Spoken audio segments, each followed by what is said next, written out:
नमस्कार दोस्तों, स्वागत है आपका अपने यूट्यूब चैनल रोजगार एस्पिरेंट में।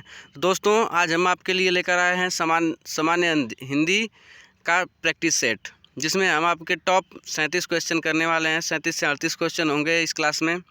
तो आपको अगर क्लास अच्छी लगेगी तो चैनल को सब्सक्राइब कर लीजिएगा और बेल आइकन को भी प्रेस कर लीजिएगा, क्योंकि अब हम प्रैक्टिस सेट शुरू करने जा रहे हैं। पहला प्रैक्टिस सेट है हिंदी का। तो देखिए, अब अपने क्वेश्चन की तरफ चलते हैं। पहला क्वेश्चन देखिए क्या कर रहा है। पहला क्वेश्चन हमारा है गद्यांश से। पहला क्वेश्चन क्या है, देखिए पहले गद्यांश को हम पढ़ लेते हैं, आप लोग भी पढ़ लीजिए, पढ़कर आपको सुनाते हैं। देखिए, शनि शनि क्रमानुसार सौरमंडल का छठा ग्रह है।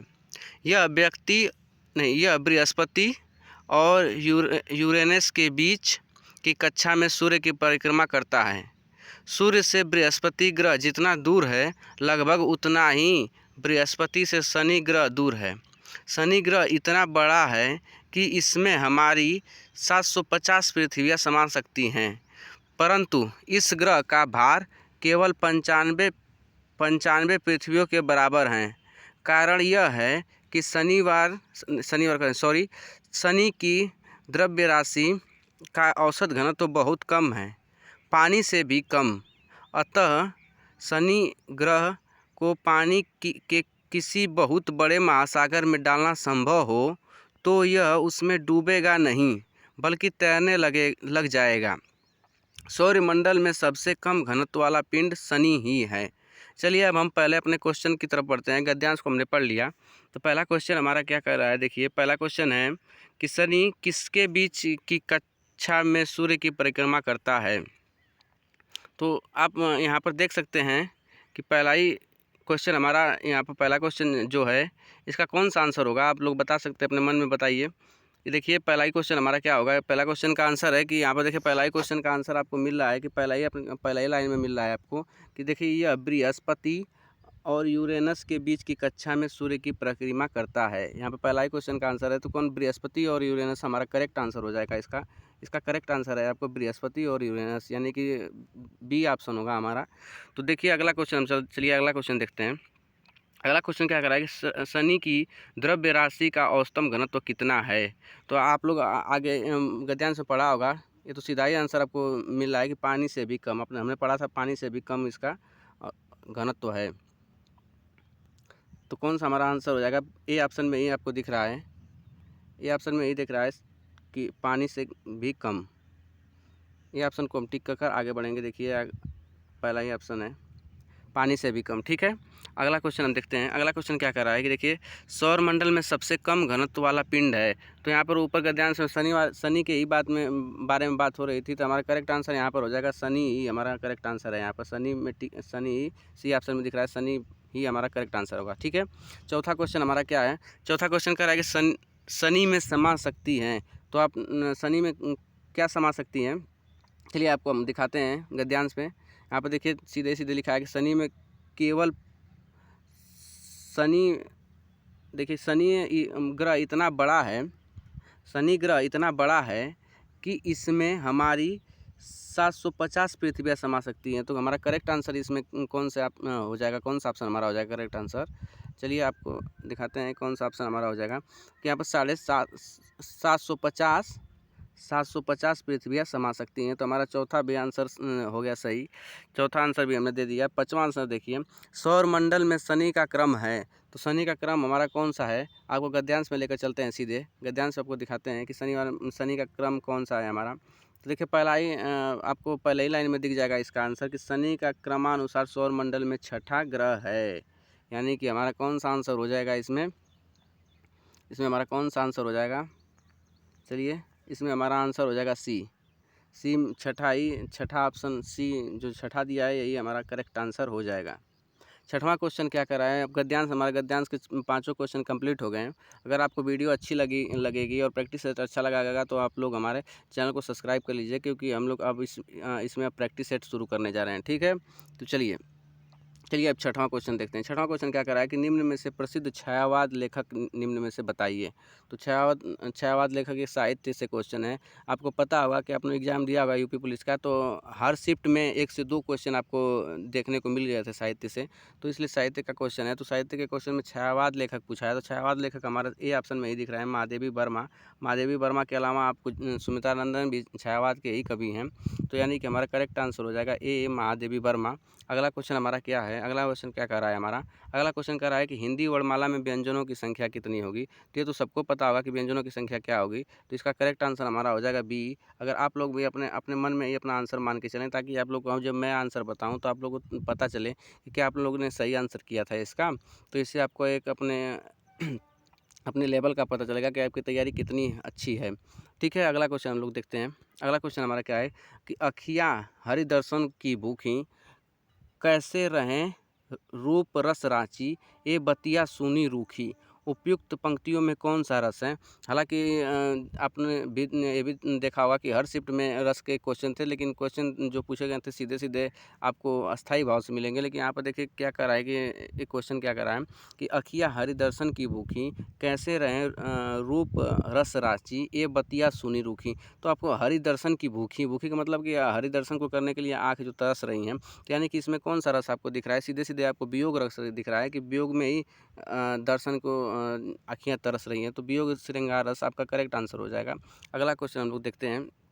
अगला क्वेश्चन हमारा क्या है कि 9वां क्वेश्चन क्या कर रहा है, मात्रा क्रम की दृष्टि से दोहा के ठीक विपरीत पढ़ने वाला छंद कौन का नाम बताइए। तो थोड़ा सा लैंग्वेज में डिफ़िकल्ट दे दिया है, लेकिन वो वही पूछना चाहता है कि दोहा का उल्टा कौन सा होता है। तो आप सभी लोग को पता होगा कि दोहा का उल्टा हमारा सोरठा होता है। तो ये भी जान लीजिए कि दोहा में जो होता है कि पहला और तीसरा चरण में 13-13 मात्राएँ होती है, और दूसरा और चौथा में 11-11 मात्रा होती है, जबकि सोरठा में पहला और तीसरा चरण में 11-11 मात्रा होती हैं, और दूसरा और चौथा चरण में 13-13 मात्रा होती हैं। ठीक है, तो हम अगले क्वेश्चन पे चलते हैं।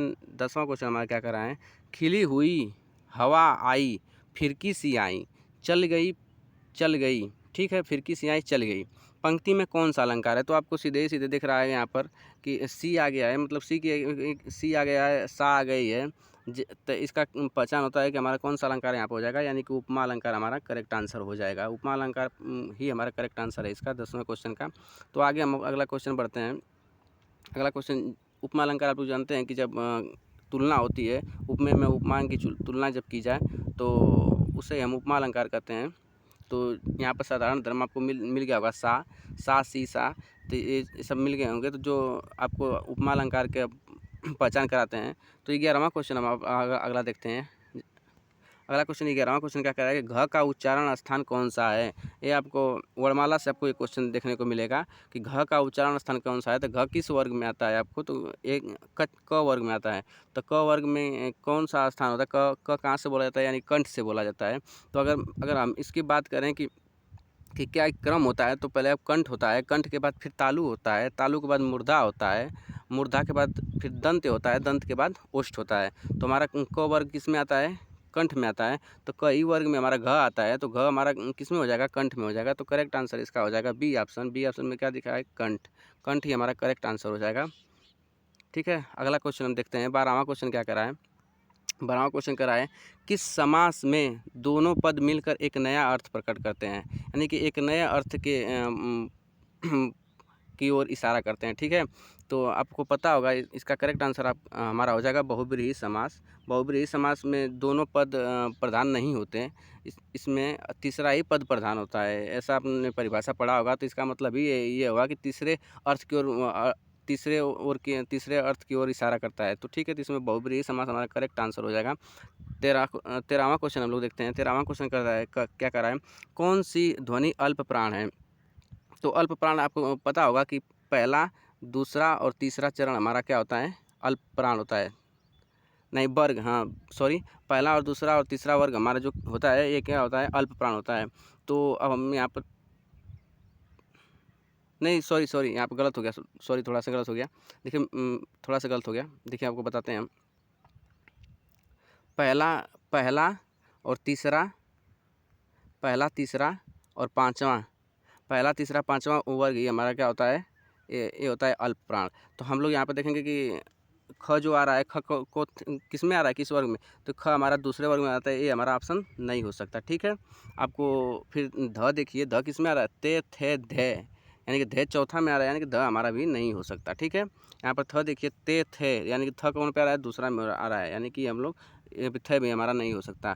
तो अब बचा त, तो ये हमारा करेक्ट आंसर है, क्योंकि त की पहला वर्ग में आ रहा है, यानी कि आप लोग एलिमिनेशन मेथड भी लगाकर आप लोग आंसर तक पहुंच सकते हैं। ठीक है, तो ऐसे क्वेश्चन में आप लोग एलिमिनेशन लगाइए। ठीक है, एलिमिनेशन लगाइए। ठीक है, इसमें आप लोग ऑप्शन को कट करके ही देखिएगा, काफ़ी बेस्ट रहता है। ठीक है, अगला क्वेश्चन हम लोग देखते हैं। अगला क्वेश्चन हमारा क्या कर रहा है, अगला क्वेश्चन कर रहा है कि राम हृदय जाकी नहीं विपत्ति सुमंगलता ही, राम हृदय जाके नहीं विपत्ति सुमंगलता ही। तो इसमें पूरी की पूरी पंक्ति ही रिपीट हो गई है। तो आप लोगों को पता होगा कि जब पंक्ति पूरी की पूरी पंक्ति रिपीट होती है तो इसमें कौन सा अलंकार होता है, लाटा अनुप्रास होता है। लेकिन ये भी ध्यान रखें कि पूरी की पूरी पंक्ति रिपीट नहीं होती है। इसमें आपको हम दिखाते हैं कि कैसे कैसे पूरी पंक्ति नहीं रिपीट होती है। देखिए यहाँ पर थोड़ा सा कुछ ना कुछ डिफरेंट रहेगा। देखिए यहाँ पर जो यहाँ पर कामा लगा है, कामा देखिए नई के बाद लगा है कामा, और यहाँ पर देखिए यहाँ पर जाके के बाद ही कामा लग गया, लेकिन पूरी की पूरी पंक्ति एक ही है, सेम ही लिखा गया है, लेकिन बस कामा का फ़र्क है। ठीक है, तो इसमें हमारा कौन सा अलंकार हो जाएगा, लाटा अनुप्रास हो जाएगा। तो ठीक है, तो अगला क्वेश्चन हम लोग अगला क्वेश्चन देखते हैं। अगला क्वेश्चन हमारा क्या कर रहा है, अगला क्वेश्चन कर रहा है कि निम्न में से कौन सा सादृश्य मूलक अलंकार नहीं है। सादृश्य मूलक अलंकार वे होते हैं जो उपमेय में उपमान की आरोप सिद्ध नहीं, उपमेय में उपमान की जो तुलना होती है उसे सादृश्य मूलक अलंकार कहते हैं। तो इसमें पूछा कि सादृश्य मूलक अलंकार कौन से नहीं हैं। तो यहाँ पर उपमा भी आपको सादृश्य मूलक दिख जाएगा। ठीक है, रूपक भी आपको सदस्य मूलक दिख जाएगा, उत्प्रेक्षा भी आपको सदस्य मूलक दिख जाएगा। जिसमें ये पूछा है कि नहीं है, पूछा है तो यानी कि हमारा करेक्ट आंसर हो जाएगा विशेषोक्ति अलंकार हमारा जो होता है वो हमारा सदस्य मूलक अलंकार नहीं है। ठीक है, अगला क्वेश्चन हम आगे बढ़ते हैं। अगला क्वेश्चन देखिए, रीति काल को श्रृंगार काल की संज्ञा किसने दी थी। रीति काल को श्रृंगार काल किसने कहा था, किस लेखक ने रीति काल को श्रृंगार काल कहा था, ये हमारा क्वेश्चन है। तो इसका करेक्ट आंसर आपको देखने को मिल जाएगा। पहला ही ऑप्शन दिख जाएगा, विश्व प्रसाद मिश्र ने रीति काल को श्रृंगार काल की उपाधि दी थी। और रीति काल किसने कहा था, तो रीति काल हमारे हजारी प्रसाद द्विवेदी और यहाँ पर राम कुमार वर्मा ने रीति काल को रीति काल कहा है। ठीक है, तो ये भी आपको क्लियर हो गया होगा। अगला क्वेश्चन हमारा देखिए, अगला क्वेश्चन हमारा क्या कहता है, अगला क्वेश्चन हमारा क्या कर रहा है, अगला क्वेश्चन कर रहा है कि निम्न में से कौन सी रचना दिनकर की रचना नहीं है। यह भी क्वेश्चन काफ़ी बार ये भी क्वेश्चन पूछा गया है एग्जामों में। तो निम्न में से कौन सी दिनकर की रचना नहीं है पूछा हमारा क्वेश्चन। और आपको पता होगा कि हर शिफ्ट में एक रचना आई थी इस यूपी पुलिस के एग्जाम में। तो इसका करेक्ट आंसर हमारा क्या हो जाएगा, करेक्ट आंसर आपको दिख रहा होगा मृगनयनी जो कि दिनकर की रचना नहीं है। उर्वशी भी है, कुरुक्षेत्र भी है, और रश्मि रथी भी दिनकर की रचना है। ठीक है, तो अगला क्वेश्चन हमारा क्या करा, अगला क्वेश्चन देखते हैं। अगला क्वेश्चन करा है कि तिरंगा शब्द में समास कौन सा है। तो आपको सीधे देख रहा है कि जो भी पहला पद अगर संख्यावाचक होता है तो उसमें द्विगु समास होता है। तो पहला ही वैसे तिरंगा मतलब तीन आ गया, तीन का मतलब क्या है, संख्या को दर्शा रहा है। तो तीन मतलब कि करेक्ट आंसर हमारा हो जाएगा द्विगु समास हमारा करेक्ट आंसर हो जाएगा। तिरंगा में समास, द्वंद्व समास में दोनों पद प्रधान होते हैं, और अव्ययी समास में एक पद जो होता है वो उपसर्ग होता है। ये पहचान है कि एक पद उपसर्ग है पहला पद, तो क्या होता है कि वो अव्ययी भाव समास में आ जाता है। ठीक है, और इसमें कर्मधारय समास में,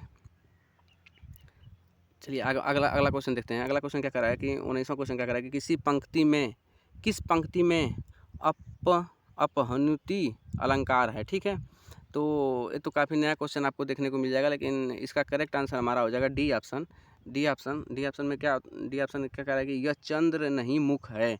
इसमें क्या है, अपनुहिति अलंकार है। ठीक है, कैसे है, क्योंकि अपनुहिति का अलंकार का परिभाषा होता है कि उपमेय में उपमान का आरोप सिद्ध हो। तो इसमें सीधे आरोप सिद्ध हो रहा है कि अलग किया जा रहा है चंद्र को, और मुख में आरोप सिद्ध हो रहा है कि यह चंद्र नहीं है, मुख है, यानी कि सीधे यहाँ पर आरोप सिद्ध हो रहा है। तो इसमें करेक्ट आंसर हमारा डी हो जाएगा 19 का। अगला क्वेश्चन हमारा देखता है गधा का तत्सम रूप आप सभी लोग को पता होगा, और ये भी क्वेश्चन काफ़ी बार आया है एग्जामों में। तो गधा का तत्सम रूप आपको सीधे दोनों ऑप्शन में ही सही लिखा गया है। देखिए बी और डी दोनों सेम ऑप्शन है, यानी कि करेक्ट आंसर हमारा बी और डी हो जाएगा। गर्दभ को हम लोग क्या कहते हैं, कहते हैं तद्भव में? गर्दभ का तद्भव हमारा होता है गधा और गधा का तत्सम होता है गर्दभ गर्दभ। ठीक है, अगला क्वेश्चन हम बढ़ते हैं, अगला क्वेश्चन हम आगे बढ़ते हैं। 21वां क्वेश्चन क्या कह रहा है हमारा? 21वां क्वेश्चन कह रहा है कि लंकेश पर्यायवाची शब्द है। नहीं लंकेश, सॉरी अलंकेश। लंकेश तो हमारा उनका हो जाएगा, क्या नाम है, रावण का हो जाएगा। तो अलंकेश पूछा है, अलंकेश पर्यायवाची शब्द है। ठीक है, तो अलंकेश पर्यायवाची शब्द आप सभी को पता होगा, ये भी काफ़ी चर्चित शब्द है। तो इसका करेक्ट आंसर हमारा हो जाएगा सी ऑप्शन। सी ऑप्शन ही हमारा करेक्ट आंसर है। ठीक है, सी ऑप्शन ही कुबेर, कुबेर ही हमारा अलंकेश का पर्यायवाची है। बादल का पर्यायवाची आप लोग जानते हैं कि जल जल के पर्यायवाची में अगर हम लास्ट में द जोड़ देते हैं, द प्रत्यय जोड़ देते हैं, तो हमारा बादल का पर्यायवाची होता है। और चपला, चपला आपको बिजली का पर्यायवाची है, या चपला आपको बिजली पर्यायवाची है। बिजली का मतलब चपला और बिजली का और पर्यायवाची बिजली हो जाएगा। और एक दामिनी हो जाएगा, चंचला हो जाएगा, ये सब हो जाएंगे हमारे बिजली के पर्यायवाची। ठीक है, अगला क्वेश्चन देखिए, 22वां क्वेश्चन हमारा क्या करा है? 22वां क्वेश्चन कह रहा है कि ये त्रुटि भाग को त्रुटि भाग छाटना है यहाँ पर वाक्य में त्रुटि भाग। तो यहाँ पर वाक्य पढ़िए सीधे सीधे। धनवान को व्यर्थ बेकार में सहायता देकर कोई लाभ नहीं होगा। तो यहाँ पर देखिए दो वर्ड आपको दिख जाएंगे, व्यर्थ और बेकार, जो कि दोनों शब्द नहीं आने चाहिए। दोनों शब्द एक ही शब्द हैं, एक ही इनका अर्थ निकलता है, समानार्थी हैं। तो समानार्थी दोनों एक साथ नहीं आ सकते वर्ग वाक्य में। तो ठीक है, तो इसका करेक्ट आंसर हमारा कौन सा हो जाएगा? किस वर्ग में हमारी त्रुटि हो जाएगी? कि बेकार, बेकार जो आया यहाँ पर ज़्यादा ही वाक्य में अलग से प्रयोग कर दिया है, क्योंकि बेकार नहीं होना चाहिए। तो इसका करेक्ट आंसर हो जाएगा हमारा बी ऑप्शन में। बी ऑप्शन में ही त्रुटि है। ठीक है, ए बी सी डी, तो बेकार नहीं होना चाहिए। इसका करेक्ट देखिए, इसका करेक्ट पढ़िए अगर वाक्य को, तो यहाँ पे वाक्य पढ़िए, धनवान को व्यर्थ में सहायता देकर कोई लाभ न होगा। यानी कि बेकार एक वर्ड जो आया है वो एक्स्ट्रा आ गया है। ठीक है, अगला क्वेश्चन हम आगे बढ़ते हैं। अगला क्वेश्चन देखिए, अगला क्वेश्चन हमारा क्या कर रहा है? अगला क्वेश्चन कर रहा है कि जिसके पास कुछ न हो के लिए एक शब्द है। जिसके पास कुछ न हो, ये एक शब्द पूछा है। वाक्यांश के लिए एक शब्द से क्वेश्चन है। तो इसका करेक्ट आंसर हमारा हो जाएगा अकिंचन। ये भी काफ़ी चर्चित वर्ड है और सब लोग को पता होगा। आप लोग तैयारी कर रहे हैं तो ठीक है। तो इसके जिसके पास कुछ न हो उसे हम लोग क्या कहते हैं? अकिंचन कहते हैं। ठीक है, और अब अगला क्वेश्चन देखिए। अगला क्वेश्चन प्रत्यय से है। उपसर्ग प्रत्यय का क्वेश्चन एक क्वेश्चन बनने ही वाला है, छपने ही वाला है पेपर में। तो देखिए अगला क्वेश्चन हमारा क्या कर रहा है कि वया प्रत्यय लगाने से बना है। वया प्रत्यय लगाने से बना है। तो देखिए यहाँ पर करेक्ट आंसर ए ऑप्शन में देखा है रवैया दिया है, दूसरा बी ऑप्शन में डटैया दिया है, और सी ऑप्शन में खवैया दिया है, और डी ऑप्शन में बचैया दिया है। तो इसका करेक्ट आंसर हमारा हो जाएगा सी ऑप्शन में ही खवैया जो दिया है ये सही आंसर होगा। क्योंकि रवैया नहीं हो सकता। रवैया में मतलब रवाना, रवाना मतलब जाने को कहते हैं, ये मूल शब्द हो जाएगा रवाना। रवाना में हमारा लगा है अय्या शब्द लगा है, यानी कि अय्या शब्द लगा है रवाना में, यानी कि एया शब्द जो है, एया शब्द लगा है रवाना में। ठीक है, तो ये नहीं हो सकेगा, रवैया हो जाएगा रवाना का। और डटैया में भी ए ही शब्द लगा है, एया शब्द लगा है प्रत्यय। और बचैया में भी आपको ए आई शब्द प्रत्यय लगा है। इन दोनों में तो आप लोग क्लियर होंगे, लेकिन खाली इसमें थोड़ा सा कन्फ्यूजन हो जाएगा, रवैया होगा कि खवैया होगा। ठीक है, तो यहाँ पर आप लोग यहाँ पर देखा खाना में, खाना मतलब खा में अगर वैया हम लगा देंगे तो खवैया हो जाएगा। खा हमारा मूल शब्द हो जाएगा। उसी तरह रवाना, रव तो हमारा कोई मूल शब्द होगा नहीं। रवाना जो होता है वो मूल शब्द होगा। तो रवाना में हम जब ऐया लगा देंगे तो रवैया हो जाएगा। अगर हम ऐसे देखें कि यहाँ पर र लिख दें तो र कोई मूल शब्द हो ना सकता, अर्थ ही नहीं निकलेगा र का। तो यानी कि करेक्ट आंसर हमारा सी ही हो जाएगा। ठीक है, आशा करता हूँ कि आप लोग को अच्छे से समझ में आया होगा। ठीक है, अगला क्वेश्चन देखिए। अगला क्वेश्चन 25वां क्वेश्चन क्या कर रहा है कि पितृ धन अनुमति का सही संधि पद है। तो पितृ धन अनुमति आप लोग सभी लोग जानते होंगे। पितृ धन अनुमति यानी कि करेक्ट आंसर हमारा जाएगा पितृनुमति, यानी कि कोई ए ऑप्शन ना लगा दे कि पित्रानुपति हो जाएगा, या करेक्ट गलत हो जाएगा। ठीक है, यानी करेक्ट आंसर हमारा सी होगा। अगला क्वेश्चन देखिए। अगला क्वेश्चन हमारा है वर्तिका का तद्भव रूप। वर्तिका का तद्भव रूप आप लोग सभी लोग को पता होगा। वर्तिका का तद्भव रूप होता है यहाँ पर बाती। बाती को ही वर्तिका हम कहते हैं। ठीक है, करेक्ट आंसर हमारा हो जाएगा बाती। अब देखिए अगला चलिए, वाक्य संरचना से आपका क्वेश्चन है। देखिए यहाँ पर सही वाक्य लगाना है। ठीक है, तो सही वाक्य कैसे लगाना है? अब देखिए यहाँ पर यर ल व दिए गए हैं, इन्हें जोड़कर सही वाक्य बनना चाहिए। ठीक है, इसमें कोई त्रुटि ना होना चाहिए, नहीं कि अलग अलग किसी भी तरह से जोड़ दें। तो जिसमें पढ़िए, देखिए जिस प्रकार अग्नि का धर्म दहकना है, उसी प्रकार उसके स्वभाव नहीं, उसी प्रकार मनुष्य का धैर्य उसके स्वभाव का पर्याय होना चाहिए। यानी कि पहले हमारा कौन सा आएगा, पहला हमारा वह आएगा, पहले हमारा वह आएगा, वह के बाद हमारा फिर कौन सा आएगा, अग्नि का धर्म दहकना, यानी कि यह आएगा, वह के बाद यह आएगा। दो ऑप्शन में दिख रहे हैं, वह के बाद यह दो ऑप्शन में दिख रहे हैं, ठीक है। ये दोनों ऑप्शन तो गलत हो गए, कट जाएँ। इसी तरह आप एलिमिनेट कीजिएगा क्वेश्चन को, ठीक है, ऐसे क्वेश्चनों में। फिर इसके बाद हमारा फिर उसी प्रकार मनुष्य का, यानी कि ल आएगा, इसके बाद ल आएगा, यहाँ पर र आया, ये भी गलत हो जाएगा ऑप्शन, यानी कि करेक्ट हमारा आंसर हो जाएगा सी, यानी कि सी ऑप्शन ही हमारा करेक्ट आंसर है, ठीक है। अगला क्वेश्चन आगे बढ़ते हैं। अगला क्वेश्चन क्या करा है कि चाकू शब्द का बहुवचन है। ये ना जाने कितनी बार क्वेश्चन पेपर में फंसा है, ठीक है। तो चाकू का चाकुए नहीं होगा, चाकुओ नहीं होगा और चाकुओ नहीं होगा, यानी कि चाकू का बहुवचन हमारा चाकू ही होता है, ठीक है। करेक्ट आंसर हमारा डी हो जाएगा। इसे आप लोग रट लीजिए कि चाकू का बहुवचन चाकू ही होता है, ठीक है। आगे क्वेश्चन देखिए, आगे क्वेश्चन क्या है कि परिश्रम का विलोम शब्द है। तो परिश्रम मतलब मेहनत करना होता है, मेहनत का मतलब आराम हो जाएगा, तो आराम का आप लोग सीधे सीधे देख रहे हैं, आराम का मतलब विश्राम करना। तो करेक्ट हमारा आंसर हो जाएगा यहाँ पे, करेक्ट आंसर हमारा हो जाएगा विश्राम। करेक्ट आंसर हमारा कौन सा हो जाएगा, विश्राम, ठीक है। अगर आगे बढ़ते हैं, अगला क्वेश्चन हमारा छंद से है। मंगल भवन अमंगल हारी द्रबहु सो दशरथ अजीर बिहारी, ठीक है। इस पंक्तियों में किस छंद का प्रयोग हुआ है। तो आप लोग यहाँ पर सीधे सीधे आप लोग वर्ण गिन लेंगे। वर्ण लोग जब आप लोग गिनेंगे तो यहाँ पे हर पंक्ति में 16 वर्ण आपको दिखने को मिलेंगे, ठीक है। आपको 16 वर्ड आपको मिलेंगे, 16 मात्राएं मिलेंगी, ठीक है। 16 वर्ड नहीं, सॉरी 16 मात्राएं मिलेंगी। तो इसमें 16 मात्राएं का मतलब हुआ कि करेक्ट आंसर हमारा हो जाएगा चौपाई। आप लोग गिन लीजिए भी, थोड़ा सा गिन के देख लीजिएगा, ठीक है। चौपाई हमारा करेक्ट आंसर हो जाएगा। अब 31वां क्वेश्चन हमारा क्या कर रहा है, 31वां क्वेश्चन है कि क्रिया का आधार सूचित करने वाला कारक है। आधार मतलब कि किसी पर बैठना आधार होता है ना, आधार किसी पर हम बैठें, तो यानी कि इसका करेक्ट आंसर अब जब यहाँ पर देखेंगे तो अधिकरण जो हो जाएगा, अधिकरण कारक एक आधार है। जैसे कि अधिकरण कारक का कोई हम उदाहरण लें, जैसे कि पेड़ पर चिड़िया रहती है, पर मतलब पेड़ पर, मतलब पेड़ क्या है, आधार है, चिड़िया के रहने का आधार है। तो यानी कि आधार कौन प्रकट कर रहा है, अधिकरण कारक। पर आप जानते हैं में और पर आपका अधिकरण कारक होते हैं, ठीक है। तो आपादान कारक मतलब अलग होना, यानी कि से होता है, से मतलब किसी भी चीज़ से अलग किया जाता है उसे आपादान कारक कहते हैं। संबंध कारक काकी के रारीरे होता है और संप्रदान के लिए होता है, ठीक है। इसी तरह अगला क्वेश्चन हम आगे बढ़ते हैं। अगला क्वेश्चन हमारा क्या कर रहा है, 32वां क्वेश्चन है। ठाकुर शब्द का स्त्रीलिंग होगा, ठाकुर शब्द का स्त्रीलिंग होगा। ठाकुर शब्द का स्त्रीलिंग आपको ठाकुरानी नहीं हो सकता, यानी कि इसका, और ठाकुरीन नहीं हो सकता, ठाकुरी नहीं हो सकता, यानी कि ठकुराइन। ठकुराइन जो है ठाकुर का स्त्रीलिंग करेक्ट आंसर हो जाएगा, यानी कि हमारा कौन सा ऑप्शन हो जाएगा, यानी कि बी ऑप्शन में ही लिखा है ठकुराइन, ठीक है। इसे लोग सब लोग जानते होंगे, जो भाई हमारे देहात क्षेत्र से होंगे सब लोग जानते होंगे कि ठाकुर का स्त्रीलिंग क्या होगा, ठकुराइन, ठीक है। अगला क्वेश्चन देखिए, अगला क्वेश्चन हमारा क्या है, जगन्नाथ में कौन सी संधि है। जगन्नाथ में कौन सी संधि है। तो आपको जगन्नाथ में कौन सी संधि हो जाएगी, व्यंजन संधि हो जाएगी। इसका संधि विच्छेद करके देख लीजिए, जगत धन नाथ, जगत धन नाथ, जगत के नाथ यानी कि जगन्नाथ, यानी कि कौन सा हमारा व्यंजन संधि हो जाएगा, ठीक है। तो अगला क्वेश्चन हमारा देखिए, 34 क्वेश्चन क्या कर रहा है कि निम्न में से कर्मधारय समास किसमें है। अगर आप यहाँ पर देखिए थोड़ा सा ऑप्शन देख के कन्फ्यूज जाएंगे तो आप एलिमिनेशन विधि लगा लीजिए। तो देखिए आपका चक्रपाणी तो हो नहीं सकता, चक्रपाणी क्या होगा, बहुब्रीही का है, बहुब्रीही का उदाहरण है, क्योंकि तीसरे किसी और इशारा कर रहा है, ठीक है। और आगे देखिए बी ऑप्शन में चतुर है, चतुर यानी कि यानी कि चौथा शब्द आ रहा है, यानी कि यहाँ पे कौन सा द्विगु समास हो जाएगा, ये भी ऑप्शन नहीं होगा। और माता पिता में द्वंद्व समास है, यानी करेक्ट हमारा आंसर एक ही बच रहा है, सी ऑप्शन नीलोत्पलम, ठीक है।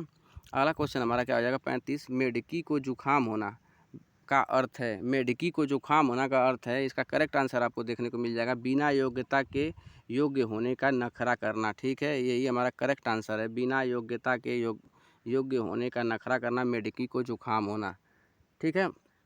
अगला क्वेश्चन देखते हैं। अगला क्वेश्चन हमारा क्या कराए, प्रत्युत्पन्न शब्द में प्रयुक्त उपसर्ग है।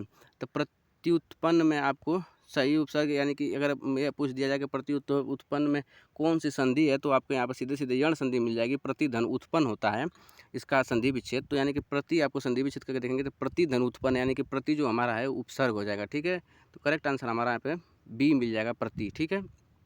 सी ऑप्शन देखिए, सी कर रहे हैं, सॉरी। 37वां क्वेश्चन देखिए, निम्नलिखित में से सही शब्द छांटिए। तो सही शब्द कवित्री। कवित्री का सही शब्द आप लोग काफ़ी बार क्वेश्चन आया हुआ है एग्जामों में, तो काफ़ी लोग कंफ्यूज भी हो जाते हैं कवित्री में सही शब्द छाटना है। तो इसका सही क्या देखिए, कवि धन इत्री, कवि जो है कवि इत्री ये नहीं हो सकता, पहला ऑप्शन हमारा नहीं हो सकता, यानी कि कवि इत्री नहीं होता है। और यहाँ पे भी सेम ही ऑप्शन है, यानी कि ये भी नहीं हो सकता हमारा। और ई आई नहीं हो सकता, यानी कि करेक्ट आंसर हमारा हो जाएगा कवित्री। कव यानी कि कवि नहीं बनाएंगे हम लोग, या याद धरेंगे कि कव सीधे सीधे रहता है, फिर इत्री होता है, त्री में बड़ी की मात्रा होती है। ठीक, बस ये ऐसे याद कर लीजिएगा। ज़्यादातर यही ऑप्शन आपको यही सब देखने को मिलेंगे। ठीक है, तो आप सीधे सीधे देख लेंगे कि वह में कोई भी मात्रा नहीं रहती है, वह सीधा ही सीधा रहता है वह। ठीक है, तो इसी तरह आप लोग याद रख लेंगे। अगला क्वेश्चन हमारा क्या है, अगला क्वेश्चन देखिए 38 क्वेश्चन हमारा, जो कि अब इस प्रैक्टिस सेट का लास्ट क्वेश्चन है। अगर वीडियो अच्छी लगी होगी तो आप लोग चैनल को सब्सक्राइब कर लीजिएगा। अगर आपका काफ़ी और वीडियो को लाइक कीजिएगा, आपका प्यार मिलता है तो काफ़ी मोटिवेशन भी मिलता है। आगे आपको इसी तरह के वीडियो मिलती रहेंगे, ताकि आप लोग की तैयारी और अच्छी हो सके, और इससे अच्छे प्रैक्टिस सेट हम आपके लिए लेकर आएंगे। ठीक है, अगला क्वेश्चन 38वां क्वेश्चन देख लीजिए। निम्नलिखित वाक्यों में कौन सा वाक्य शुद्ध नहीं है? शुद्ध नहीं पूछा है, ये भी कन्फ्यूज होता है, ये नहीं पढ़ते हैं पूरा तो हमारा क्वेश्चन गलत हो जाएगा। शुद्ध नहीं पूछा है, यानी कि 4 शुद्ध होंगे, 1 अशुद्ध होगा। ठीक है, तो कौन सा शुद्ध है देखिए, पढ़ के देखिए। शास्त्री जी की मृत्यु से हमें बड़ा दुख हुआ है। ठीक, बी ऑप्शन देखिए, मुझसे यह काम संभव नहीं। मुझसे यह काम संभव नहीं, यानी कि ये तो सही लग रहा है, मुझसे यह काम संभव नहीं।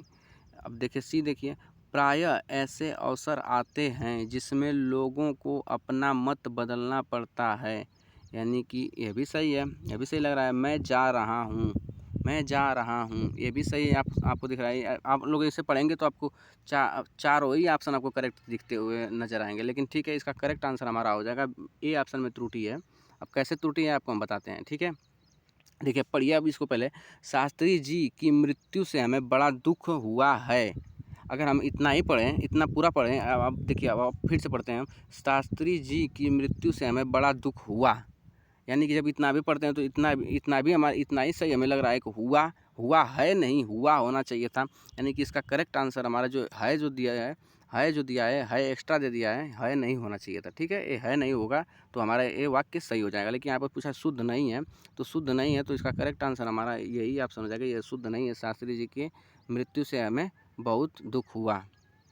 तो चलिए आज के प्रैक्टिस सेट में बस इतना ही, आगे मिलते हैं नेक्स्ट प्रैक्टिस सेट में आपसे।